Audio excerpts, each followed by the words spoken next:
Hello everyone and welcome to my channel and welcome to this video. Today I will show you how I painted this beautiful lantern in ink and watercolors. And for the inking I did use this Micron Pigma 03 ink pen. This is an archival ink. It is also a waterproof ink. I do like to choose a waterproof ink because I like to start with the inking and then on top I use the watercolors. So we have to make sure that we are using a waterproof ink, otherwise, well, you might smudge your ink when you start adding water to your paper. So first, I just go on top of my sketch lines that I already do have on my sketch. That's how I like to start without worrying about the details at that point. Later on, I will just do a little bit more of the details and embellishments and stylizing.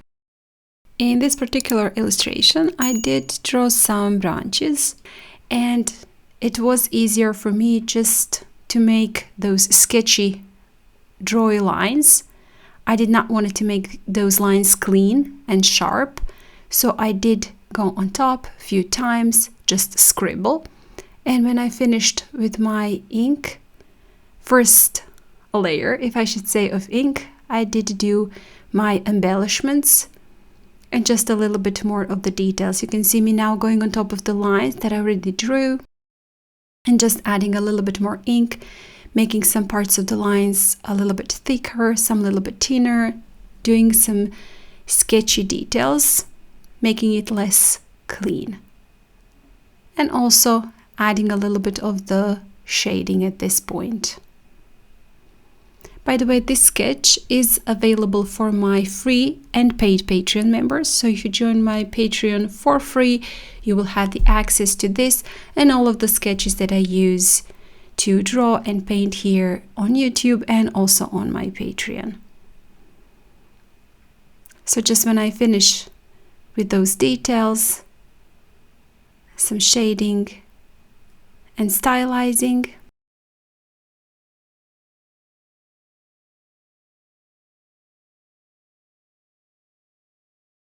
I will just do the watercolors on top. This ink dries very fast, so I can just straight away when I finish with my inking start adding water and watercolors. Sometimes you can have the ink that just needs just a little bit time to dry, so just make sure you just leave it for a couple of minutes to dry completely.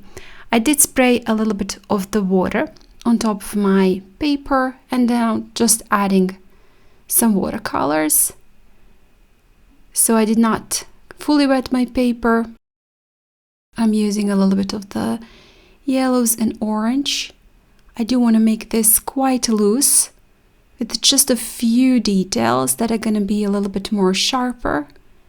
So just quite loosely tapping in the ink, adding a little bit of the blue just to make a contrast to that yellow warm tone from the lantern, making the feeling and the impression and the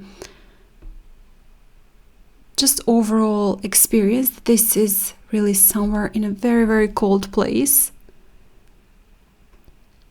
A little bit of the blue mixed in with some brown for this quite darker blue, almost grayish,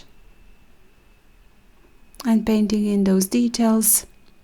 My paint is bleeding all around, but I don't mind that because I do want it, as I said, make it a little bit looser, but just that little flame inside, I do want to make it a little bit more sharper maybe.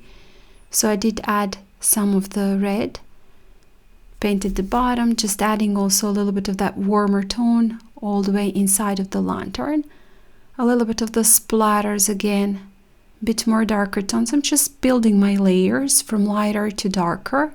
And now I will dry it. And while this is drying, I did wanted to mention that during the October, I am doing the Inktober this year on my Patreon. So here is just a flip through of some of the illustration. We will be inking and watercoloring during the Inktober. And if there is still time to join in, so guys, if you want to check it out, you can just go over on my Patreon. I will leave the link in the description box and just see what's going on, what we're doing. If you do like ink and watercolors, I'm sure you will love that. And now that this is dry, I will be doing a little bit more of the details and just emphasize some parts and clean it all a little bit. Even though, as I said, this is loose, we do want to have a couple of sharper details.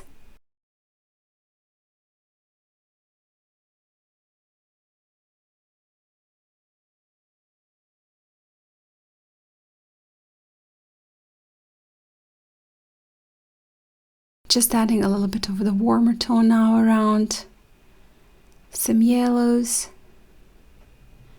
orange, again a few more splatters, and all the materials and supplies I did use to ink and paint this are listed in the description box. If you want to check something out, you can find it there.